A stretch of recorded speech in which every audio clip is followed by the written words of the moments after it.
News 18 Bangla স্বাগত। আপনাদের সঙ্গে রয়েছে আমি শর্মিষ্ঠা। পর্ষদের নথি পরীক্ষায় ফরেনসিক 2017 প্রাথমিক নিয়োগে দ্বিতীয় তালিকা পরীক্ষার নির্দেশ দেওয়া হলো। CFSL দিয়ে দ্বিতীয় নিয়োগ তালিকার নথি পরীক্ষার নির্দেশ। নথির কালি কোন সময় পরীক্ষায় ফরেনসিকের নির্দেশ। নথিগুলিতে সই কার, ফরেনসিক পরীক্ষার রহস্য ভেদের নির্দেশ দেওয়া হয়েছে। বিচারপতি অভিজিৎ গঙ্গোপাধ্যায় আজ পর্ষদের নথি পরীক্ষার ফরেনসিক তদন্তের নির্দেশ দিলেন।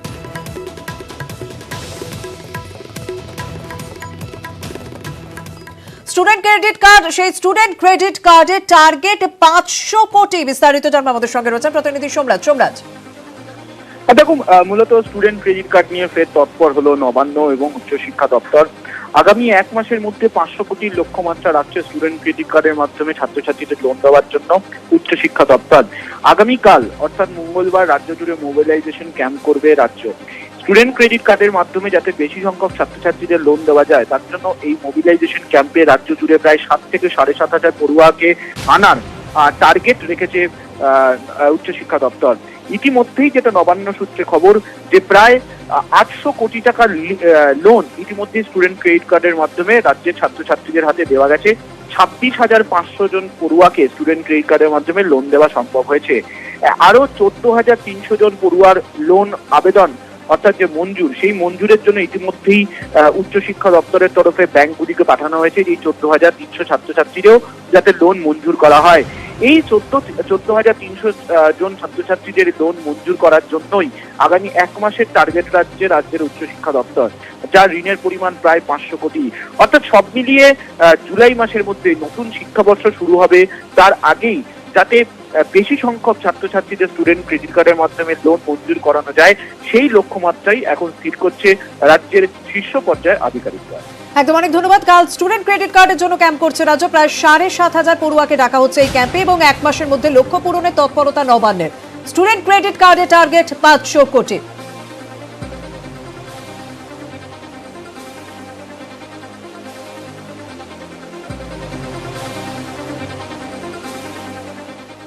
বিক্ষোভ চলছে দেশ জুড়ে, তার মধ্যেই অগ্নিপথ নিয়ে প্রথম বিজ্ঞপ্তি। অগ্নিপথ প্রকল্পে নিয়োগের প্রথম বিজ্ঞপ্তি জারি করা হলো। বিজ্ঞপ্তি জারি করেছে সেনা।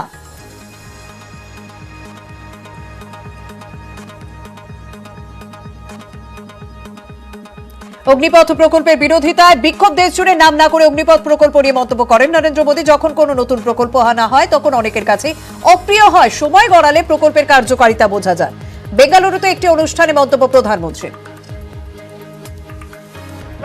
कई रिफॉर्म तात्कालिक रूप से अप्रिय लग सकते हैं, लेकिन समय के साथ उन रिफॉर्म का लाभ आज देश अनुभव करता है। रिफॉर्म का रास्ता ही हमें नए लक्ष्यों, नए संकल्पों की तरफ ले जाता है। कई फैसले, कई रिफॉर्म तात्कालिक रूप से अप्रिय लग सकते हैं, लेकिन समय के साथ उन रिफॉर्म का लाभ आज देश अनुभव करता है। रिफॉर्म का रास्ता ही हमें नए लक्ष्यों, नए संकल्पों की तरफ ले जाता है।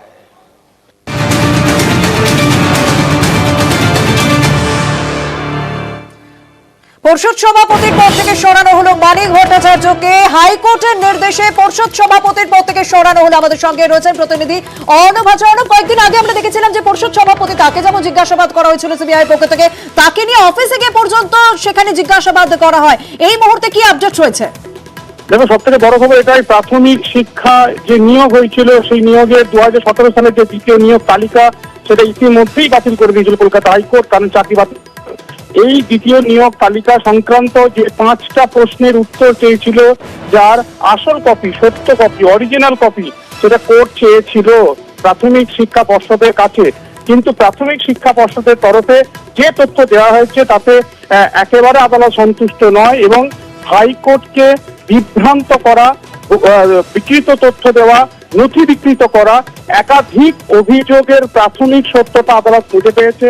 কারণ কোর্ট মনে করছে হয় সত্য তথ্য নেই প্রাথমিক পর্ষদের কাছে, নতুবা তথ্য থাকলেও সেটাকে ঘুরপথে এইভাবে আদালতকে দেওয়া হচ্ছে, কিন্তু সত্য তথ্য অরিজিনাল কপি দেওয়া হচ্ছে না।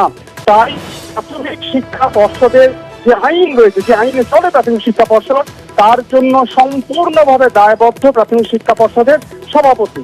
এই সভাপতি মানিক ভট্টাচার্যকে এখনই প্রাথমিক শিক্ষা পর্ষদের সভাপতি পদ থেকে রিমুভ করছে, সরিয়ে দিচ্ছে কলকাতা হাইকোর্ট। অর্থাৎ প্রাথমিক শিক্ষা পর্ষদের সভাপতি পদ থেকে মানিক ভট্টাচার্যকে সরিয়ে দিল, বরখাস্ত করে দিল কলকাতা হাইকোর্ট।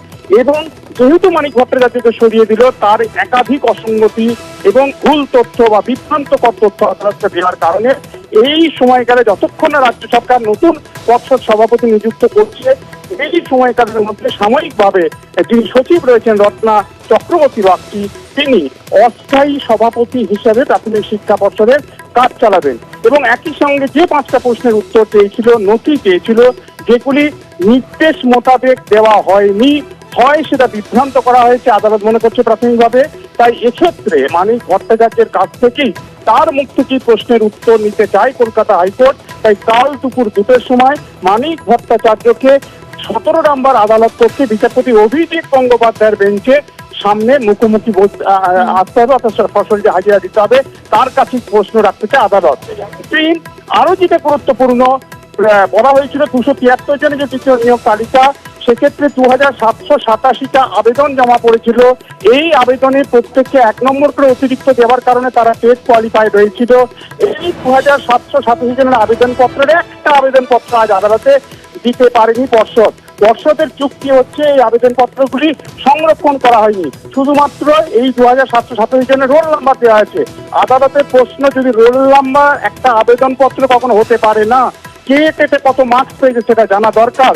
273 জনের যে দ্বিতীয় নিয়োগ তালিকা 2017 সালের ডিসেম্বর মাসের, সেই নিয়োগ তালিকাও দেওয়া হয়নি। যেটা দেওয়া হয়েছে নিয়োগ তালিকার নামে, সেটা একটা তৈরি করা। আদালত মনে করছে এটা 2017 সালের কপি বা নথিই নয়, এটা নতুন সাম্প্রতিক সময়ের। তাই এই সমস্ত নথি দেখতে আদালত মনে করছে বিভ্রান্ত করার জন্য এগুলি করা হয়েছে বিচারপতি অভিজিৎ গঙ্গোপাধ্যায়। তাই CFSL, central forensic science laboratory Delhi, অর্থাৎ সিবিআই এর আওতাভুক্ত এই সিএফএসএল, তাদেরকে যে পরীক্ষার নির্দেশ দিলেন এবং সিবিআইকে এই পরীক্ষাটা সুনিশ্চিত করার নির্দেশ দিলেন। তাতে কি বলা হলো, এই যে ডকুমেন্টগুলো দেওয়া হয়েছে সেখানে যাদের সই রয়েছে, সেই কালিটা কবে কলমে কালি ইউজ হয়েছে, চলতি বছরে নাকি 2017 সালে, যারা সই করছেন বিশেষজ্ঞ কমিটির 2জন সদস্য হিসেবে যাদের বলা হচ্ছে। একদম এই জায়গাতে ফরেনসিক তদন্তের নির্দেশ দেওয়া হয়েছে অভিজিৎ গঙ্গোপাধ্যায়ের পক্ষ থেকে। কিন্তু আরো একটা বিষয় তোমার কাছে আরো একবার পরিষ্কার হতে চাইবো, যে এই মানিক ভট্টাচার্য, তার বিরুদ্ধে ঠিক কি কি বলা হচ্ছে, মানে কি কারণে পদ থেকে তাকে সরিয়ে দেওয়া হলো, আরো একবার সেটা তোমার কাছ থেকে জানতে চাইবো। দেখো, আদালতের 17 তারিখে নির্দিষ্ট 5টা প্রশ্ন ছিল। এক, পর্ষদ আদালতের কাছে বলেছিল যে দ্বিতীয় নিয়োগ তালিকা তৈরি হয়েছিল পর্ষদের বাইরে বিক্ষোভ করার কারণে। যারা বিক্ষোভকারী তাদের কাছ থেকে আবেদন ইনভাইট করেছিল পর্ষদ। এই আবেদনকারীর মধ্যে 2787 জনকে 1 নম্বর দেওয়ার কারণে তারা টেট কোয়ালিফাইড হয়েছে। এই আবেদনপত্র আজ আদালতে পেশ করার কথা ছিল, অর্থাৎ পর্ষদকে দেওয়ার নির্দেশ ছিল। এই আবেদনপত্র আর দেয়নি। 273 জনের দ্বিতীয় যে নিয়োগ তালিকা 2017 সালে, সেই নিয়োগ তালিকা দেয়নি। নিয়োগ তালিকার পরিবর্তে যে তালিকা দেওয়া হয়েছে সেটা আদতে কোনো নিয়োগ তালিকাই নয় আদালত মনে করছে, কারণ যে রুল রয়েছে প্রাথমিকে, সেই রুলের এটা সম্পূর্ণ ভায়োলেট, অর্থাৎ নিয়োগ তালিকাও দিল না। 3, যারা এক্সপার্ট কমিটি, অর্থাৎ বোর্ডের যে সিদ্ধান্ত, বোর্ড একটা সিদ্ধান্ত নিল, এই সিদ্ধান্তের জন্য বলা হলো এই 1 নম্বর যারা এজিটেট করছে বারবার পর্ষদের অফিসের বাইরে, তাদের দাবি দেওয়াটা কি প্রশ্ন ভুল হয়েছে, এই প্রশ্ন ভুল যাচাই করার জন্য একটা এক্সপার্ট কমিটি তৈরি হবে। এই যে বোর্ডের সিদ্ধান্ত, এই সিদ্ধান্তে যে যতজন মেম্বার রয়েছে, সেই মেম্বারদের মধ্যে অদ্ভুতভাবে বেশ কিছু নথিয়ে দেখা যাচ্ছে বোর্ড প্রেসিডেন্টেরই সই নেই। বোর্ড প্রেসিডেন্টের সই নাই, কাজে এটা আদৌ সত্য কিনা বা এই বিষয়টা কোথাও ফ্যাব্রিকেট করা হয়েছে বলেও আদালত সন্দেহ প্রকাশ করছে। তাই সেটা ফরেনসিক পরীক্ষা হলো। যে বিশেষজ্ঞ কমিটি করা হয়েছে, সরকারের তরফে বিশেষজ্ঞ কমিটি তৈরি করে দেওয়া হয়েছে শিক্ষা দপ্তরের তরফ থেকে 2017 সালে, যেটা পর্ষদ বলছে, পর্ষদের হিসেবে সভাপতি তার আইনজীবীর মাধ্যমে বলছে, এই বিশেষজ্ঞ কমিটির যে 2জন সদস্য অভিক মজুমদার এবং ঋত্বিক মল্লিক, তারা কোর্ট বলছে তারা অবশ্যই তারা বিচক্ষণ মানুষ, আমি জানি তাদের জ্ঞানের পাণ্ডিত্য নিয়ে কোনো প্রশ্ন নেই, কিন্তু অভিক মজুমদার এবং in the meanwhile government অন্য প্রেসিডেন্টকে অ্যাপয়েন্ট করবেন। আর যেহেতু যতদিন অ্যাপয়েন্টেড না হচ্ছে ততদিন পর্যন্ত বোর্ডের যিনি বর্তমান সেক্রেটারি আছে ডক্টর রত্না চক্রবর্তী বাগচি, তিনি প্রেসিডেন্টের কাজটি চালাবেন। এবং আগামীকাল এই ডক্টর মানিক ভট্টাচার্যকে কোর্টে উপস্থিত হতে হবে এবং মহামান্য বিচারপতি অভিজিৎ গঙ্গোপাধ্যায়ের কিছু প্রশ্ন আছে, তিনি সেই প্রশ্নগুলি সরাসরি ডক্টর মানিক ভট্টাচার্যকে করবেন। আর কি কি অবজারভেশন আজকে কোর্টের তরফ থেকে অত্যন্ত ক্যাটাগরিক্যাল অবজারভেশন, কারণ কোর্ট 6টি পয়েন্টের বোর্ডের কাছ থেকে ডকুমেন্ট চেয়েছিলেন। প্রথম পয়েন্ট ছিল যে এই যে 2787 জন যারা অ্যাপ্লিকেশন করেছিল, last date of online application ছিল 2016 সালে, 2017 সালে তারা অ্যাপ্লিকেশন করলো, সেই অ্যাপ্লিকেশনগুলো আদালতে প্রডিউস করতে বলেছিল, কিন্তু বোর্ডের তরফ থেকে একটা অ্যাপ্লিকেশনও আদালতে প্রডিউস করতে পারেননি। তারা শুধুমাত্র রোল নাম্বার সম্বলিত পেপার দিয়েছিল। ফলে আদালত দেখেছেন যে একটিও অ্যাপ্লিকেশন নেই। অপরদিকে যতগুলো নির্দেশ ছিল, যে এক্সপার্ট কমিটি তারা নাকি 1 নাম্বার বাড়ানোর যে অবজারভেশন দিয়েছিল, সেই যে পেপারে তারা এই অবজারভেশন দিচ্ছে সেখানে নির্দিষ্ট করে কারোর সিগনেচার নেই, এবং যে পেপারগুলো দিচ্ছে সেগুলো একদম কমপ্লিট, আজ থেকে 5 বছর আগেকার পেপার, সেগুলো কমপ্লিট ডাস্টলেস, একটাও ধুলো ময়লা পড়েনি, একদম ফ্রেশ পেপার। ফলে যে কোনো যুক্তিশীল মানুষের কাছে এই প্রশ্ন আসবে, তাহলে কি এইগুলো ম্যানুফ্যাকচার্ড? মহামান্য বিচারপতি সমস্ত বিষয়গুলো শোনার পর, দেখার পর তিনি নির্দেশ দিয়েছেন যে বোর্ডের যিনি প্রেসিডেন্ট আছেন ডক্টর মানিক ভট্টাচার্য, তিনি তার পদে আর থাকতে পারবেন না। গভর্নমেন্ট ওই পদে অন্যজনকে বসানোর জন্য নিশ্চিতভাবে তারা রেকমেন্ডেশন করতে পারে। In the meanwhile doctor Ratna Chakraborty Bagchi তিনি প্রেসিডেন্টের কাজটি করবেন, এবং আগামীকাল এই ডক্টর মানিক ভট্টাচার্যকে সরাসরি আদালতে হাজির হতে হবে। সঙ্গে রয়েছেন বাম নেতা সুজন চক্রবর্তী রয়েছেন। সুজন দা, কি বলবেন? প্রাথমিক শিক্ষা পর্ষদ থেকে বা সভাপতির পদ থেকেই সরিয়ে দেওয়া হলো মানিক ভট্টাচার্যকে। হ্যালো, হ্যাঁ, হাইকোর্টের নির্দেশে পর্ষদ সভাপতির পদ থেকে সরানো হলো মানিক ভট্টাচার্যকে। দেখুন, হাইকোর্টের নির্দেশে মানিক ভট্টাচার্যকে সরানো হয়েছে, এই কথাটা যদি হয় তাহলে পরের কথাটা হচ্ছে, তাহলে পরেশ অধিকারী পার্থ চ্যাটার্জিকে এখনো সরানো হয়নি কেন? মানিক ভট্টাচার্য অফিসে বসে, আমি আগে একাধিকবার অভিযোগ করেছি, অফিসে বসে টাকা লেনা দেনার গল্প করেছেন, লাখ লাখ টাকা কামাই করেছেন, তার 75 ভাগ কালীঘাটে দিয়েছেন, দিয়ে এমএলএ টিকিট পেয়ে এখন বিধায়ক হয়েছেন। নাকি লেখাপড়া জানা লোক, যুব সমাজের সর্বনাশ করেছে। এই শুধুমাত্র পদ থেকে সরিয়ে দিলে হবে না, শাস্তি দিতে হবে, কোমরে দড়ি পরিয়ে জেলে ঢোকাতে হবে, হাজতে। এত হাজার হাজার ছেলে মেয়ের জীবন যারা সর্বনাশ করেছে, তাদের কোনো ক্ষমা হতে পারে না। পদ থেকে সরানো আপাতত, কিন্তু বাকি ওর ওপরে ছিল শিক্ষামন্ত্রী, তাকে সরানো হবে কবে? তার ওপরে যিনি মালকিন গভর্নমেন্ট, তার কি হবে? এই প্রশ্নগুলো থাকবেই। ধন্যবাদ। আমরা কথা বললাম বাম নেতা সুজন চক্রবর্তীর সঙ্গে, এবং প্রাথমিক শিক্ষা পর্ষদের সভাপতির পদ থেকে সরানো হলো মানিক ভট্টাচার্যকে। হাইকোর্টের নির্দেশে তাকে সরিয়ে দেওয়া হলো, যত দ্রুত সম্ভব পদ থেকে সরিয়ে দেওয়ার নির্দেশ রাজ্যকে। আপাতত ওই পদের দায়িত্ব সামলাবেন পর্ষদ সচিব। আমাদের সঙ্গে রয়েছেন প্রতিনিধি অর্ণব। অর্ণব, তুমি যে বিষয়টি বলছিলে। দেখো, আমি গতকালই নিউজ 18 যে খবর করেছিল, কালকে রাতে শিলমোহর করলো। কাল আমরা দেখিয়েছিলাম প্রথম, গতকাল বিকেলে, তোমার মনে থাকবে, সেখানে আমরা বলেছিলাম কোনো আবেদনপত্র করা হয়নি, কোনো আবেদনপত্র জমাই হয়নি, তাই আজকে আবেদনপত্র দিতে পারলো না। যদিও পর্ষদ একটা যুক্তি দেখানোর চেষ্টা করেছে, সেটু সংরক্ষিত হয়নি। আবেদন 2787 আবেদনপত্র জমা দিতে বললো কোর্ট, যে আবেদনপত্রগুলি কনসিডার করার পর সেগুলিকে টেট কোয়ালিফাইড দেখালো বোর্ড। এই 2787 আবেদনপত্র কোথায়, তার কোনো হদিস দিতে পারলো না পর্ষদের আইনজীবীরা। এবং এই 2787 আবেদন পত্র যে আসেনি, সেটা এক প্রকার আদালতে প্রাথমিকভাবে স্পষ্ট হয়ে গেছে। তাই মানিক ভট্টাচার্য আদালতে রোষে পড়লেন। 2, যে টেট 1 নম্বর করে বাড়ানোর পর প্রশিক্ষিত যারা, তাদেরকে টেট কোয়ালিফাইড করে তাদের চাকরি দেওয়া হলো 273 জনের নিয়োগ তালিকা। এর আগের দিন পর্যন্ত পর্ষদ বলছিল 4 জনের ব্যাপারে তাদের হাতে তথ্য নাই। আজকে সেই তথ্য না থাকার সংখ্যাটা বেড়ে গেল। যাদের চাকরি দিল প্রাথমিক শিক্ষা পর্ষদ, যাদের ডকুমেন্ট তাদের হাতে থাকার কথা, কালকে আগের দিন পর্যন্ত যারা বলছিল 273 মধ্যে 4 জনের তথ্য নাই, আজকে বলছে 8 জনের তথ্য তাদের হাতে নেই। অর্থাৎ 265 জনের চাকরি তথ্য তাদের কাছে রয়েছে, বাকি 8 জন যারা চাকরি করছেন আছে বিভিন্ন বিদ্যালয়ে, 8টা বিদ্যালয়ে, এই তাদের কোনো তথ্য নাই। এটা পর্ষদ কিভাবে বলে? আদালত সেই জায়গায় আদালতে রসে পড়লো মানিক ভট্টাচার্য। 3, যে প্যানেলের যে কমিটি তৈরি করা, অর্থাৎ এই প্রশ্ন ভুল হয়েছে এটা যাচাই করার জন্য একটা বিশেষজ্ঞ কমিটি তৈরির একটা সিদ্ধান্ত নয়, অর্থাৎ বোর্ড রেজলিউশন নেয় 2017 সালে। বোর্ডের সভাপতিকে মানিক ভট্টাচার্য, তার নেতৃত্বে বোর্ডের সদস্যরা একটা সিদ্ধান্ত নিল। এই সিদ্ধান্তের যে সনদটা আজকে আদালতে প্লেস করা হলো, সেখানে আদালত এগুলি খুঁটিয়ে পরীক্ষার পর দেখা গেল বেশ কিছু নথিতে পর্ষদ সভাপতি কার্যত দায় এড়ানোর চেষ্টা করেছেন এবং বেশ কিছু জায়গায় যে সমস্ত সই সাবুত রয়েছে সেখানগুলো নিয়েও একাধিক প্রশ্ন রয়েছে। তারপরে যে পরে প্রশ্ন, এই যে বিশেষজ্ঞ কমিটির সরকার তৈরি করেছিল, অর্থাৎ শিক্ষা দপ্তর তৈরি করে দিয়েছিল, তার দুজন মেম্বার, যদি বলা হয় 3 জন মেম্বার, এই 3 জন মেম্বারের মধ্যে 2 জনের নাম দেওয়া রয়েছে, একটা ডকুমেন্ট রয়েছে। এই ডকুমেন্টটা একদম অর্ণব, তুমি আমাদের সঙ্গে থাকো। আমাদের সঙ্গে রয়েছেন তৃণমূল সাংসদ শান্তনু সেন। শান্তনুদা, কি বলবেন? দেখুন, দুর্নীতির ঠাকুরদাদের কাছ থেকে দুর্নীতির কথা শুনতে আমরা রাজি নই। যার কথা আপনি বলছেন, সুদীপ্ত সেন জেলে বসে জজ সাহেবকে চিঠি লিখে যাদেরকে টাকা পাঠাতেন বলে জেলে বসে চিঠি লিখে গেছেন, তার মধ্যে প্রথম সারিতে ওনার নাম লেখা রয়েছে। তার মুখ থেকে যদি এই ধরনের কথা শুনতে হয়, সেটা আমরা শুনতে মোটেই রাজি নই। পশ্চিমবাংলায় গণতন্ত্র বিরাজ করে, আইন ব্যবস্থা বিরাজ করে, আইন আইনের পথে চলছে, তদন্ত হচ্ছে, তদন্তে সত্য উদ্ঘাটিত হবে, প্রশাসন প্রশাসনিক পদক্ষেপ নেবে। কিন্তু দুর্নীতির কথা বিজেপির মুখ থেকে শুনতে রাজি নই, সিপিএম এর মুখ থেকে শুনতে রাজি নই। আর যার কথা বলছেন তার হিস্ট্রিটা তো আমি বলে দিলাম। সারদা সূত্রপাত হয়েছিল তার হাত ধরে। তার মুখে এই ধরনের কথা শুনতে আমরা রাজি নই। ধন্যবাদ শান্তনুদা। প্রাথমিক শিক্ষা পর্ষদ সভাপতি পদ থেকে সরিয়ে দেওয়া হলো মানিক ভট্টাচার্যকে। কয়েকদিন আগেই আমরা দেখেছিলাম যে পর্ষদ সভাপতিকে মানিক ভট্টাচার্যকে সঙ্গে নিয়ে অফিসে গিয়ে পর্যন্ত জিজ্ঞাসাবাদ করে সিবিআই। সেই বিষয়টিতেই হাইকোর্টের নির্দেশ এবং নির্দেশ দেওয়া হয় পর্ষদ সভাপতি পদ থেকে সরানো হয় এবং হাইকোর্টকে বিভ্রান্ত করা, বিকৃত তথ্য দেওয়া, এই সমস্ত বিষয়ে অভিযোগেই এই নির্দেশ দেওয়া হয়েছে হাইকোর্টের পক্ষ থেকে। যত দ্রুত সম্ভব পদ থেকে সরিয়ে দেওয়ার নির্দেশ দেওয়া হয়েছে রাজ্যকে। আপাতত ওই পদের দায়িত্ব সামলাবেন পর্ষদ সচিব অর্ণব।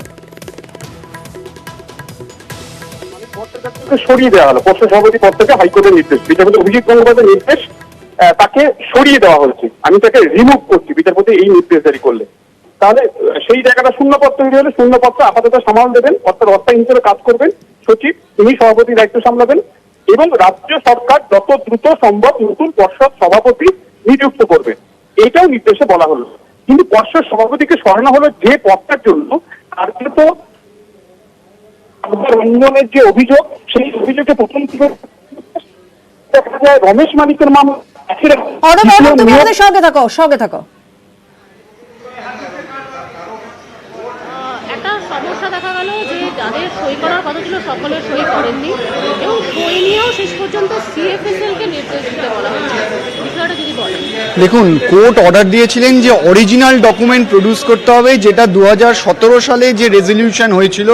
কিন্তু যে ডকুমেন্ট আজকে বোর্ডের তরফ থেকে কোর্টে জমা দেওয়া হয়েছে, সেই ডকুমেন্ট থেকে দেখা যাচ্ছে যে ডকুমেন্টটা 2017 সালের না, 2022 সালে সই করে সেই ডকুমেন্ট কোর্টে জমা দেওয়া হয়েছে, যেখানে কোর্ট বিস্ময় প্রকাশ করেছে যে এই সিগনেচার 2017 সালের হতে পারে না। তাই জন্যই সিএফএসএল এর কাছে পাঠানো হয়েছে যে এটা ডিটারমাইন করার জন্য যে কবে সই করা হয়েছে বা কবে কারের এই ডকুমেন্ট। এখানে আজকের বোর্ডের যে প্রেসিডেন্ট ছিলেন মানিক ভট্টাচার্য, তাকে সরিয়ে দেওয়ার নির্দেশ দেওয়া হলো। কেন আদালত তার প্রতি সন্দেহ প্রকাশ করল? দেখুন, আদালত আগের অর্ডারে পরিষ্কার বলে দিয়েছিলেন যে সমস্ত ডকুমেন্ট অরিজিনালে প্রডিউস করতে হবে। আজকে যা প্রডিউস করা হয়েছিল তার মধ্যে দুটো ডকুমেন্ট প্রডিউসই করা হয়নি, আর যা প্রডিউস করা হয়েছিল সেটা যে অরিজিনাল না, সেখানে কোর্ট বিস্ময় প্রকাশ করেছে। কারণ এই ডকুমেন্টগুলোই হলো 2022 সালে তৈরি করে সাইন করা, যেটা 2017 সালের ডকুমেন্ট না। এতে কোর্ট মনে করেছেন যে এই যে ডকুমেন্ট, এর পুরো দায়িত্ব হলো মানিক ভট্টাচার্যের দায়িত্বেই, ওনার নির্দেশেই সমস্ত কিছু হয়েছে। তাই কোর্ট মনে করেছে ওনার আর এই পদে থাকার কোনো অধিকার নেই, তাই ওনাকে বলেছে পদ থেকে সরিয়ে যেতে হবে। অর্ণব, তুমি যে বিষয়টি বলছিলে প্রাথমিক শিক্ষা পর্ষদ সভাপতি পদ থেকে সরানোর বিষয়টিকে হাইকোর্টের নির্দেশে যে সিদ্ধান্ত নেওয়া হচ্ছে, যে আইন রয়েছে সেই আইনের ক্ষমতা বলে প্রাথমিক শিক্ষা পর্ষদ যে তৈরি হয়েছে, এই প্রাথমিক শিক্ষা পর্ষদের সবকিছুর জন্য লায়াবল অর্থাৎ রেসপন্সিবল ধরা হয় পর্ষদ সভাপতিকে। তার ক্ষমতা অসীম। প্রাথমিক শিক্ষা পর্ষদ পরিচালনার প্রশ্নে মানিক ভট্টাচার্য তিনি এতদিন ছিলেন, মানিক ভট্টাচার্যের কথাই শেষ কথা, কারণ আইন তাই বলছে। তাহলে যদি তাই হয়, তাহলে পর্ষদ সভাপতি হিসেবে মানিক ভট্টাচার্য যখন রয়েছেন এবং তার যে দপ্তর অর্থাৎ প্রাথমিক শিক্ষা পর্ষদ যে তথ্য আদালতে দিচ্ছে হলফনামার আকারে, এই তথ্যগুলোর মধ্যে একাধিক অসঙ্গতি কেন থাকবে? বিচারপতির কথায় বিচারপতি অভিজিৎ গঙ্গোপাধ্যায় বলছেন যে তথ্য দেওয়া হয়েছে তার তৈরি একটা গল্প মাত্র, অর্থাৎ একটা স্টোরি লাইন তৈরি করা হচ্ছে, একটা গল্প তৈরি করা হচ্ছে। আদালত জানতে চাইছে দ্বিতীয় নিয়োগ তালিকা, যেটা ডিসেম্বর 2017 সালে যে দ্বিতীয় নিয়োগ তালিকা 273 জনের চাকরি পাওয়ার আচ্ছা। কথা পর্ষদ স্বীকার করে নিচ্ছে, তার আচ্ছা। ডিটেলস দাও। কারা কারা চাকরি পেয়েছে? 2787 জন আবেদন করেছে। আবেদনপত্র কোথায়? কোথায় তাদের আরটিআই আবেদন, যেখানে তারা জানতে পেরেছে যে আমাদের 1 নম্বর শর্টের কারণেই আমরা টেট উত্তীর্ণ হতে পারিনি। এই যখন অরিজিনাল ডকুমেন্ট পেশের কথা, সেই অরিজিনাল ডকুমেন্ট না দিয়ে আচ্ছা। ঘুরপথে অন্য তথ্য দিয়ে বিষয়টাকে দাঁড় করানোর চেষ্টা করছে বিচারপতি রুষ্ট।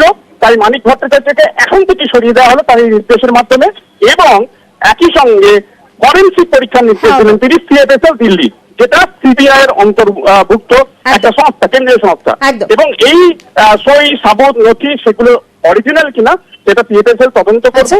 এবং পুরো বিষয়টা সিবিআই দেখভাল করবে, সুনিশ্চিত করবে। ধন্যবাদ।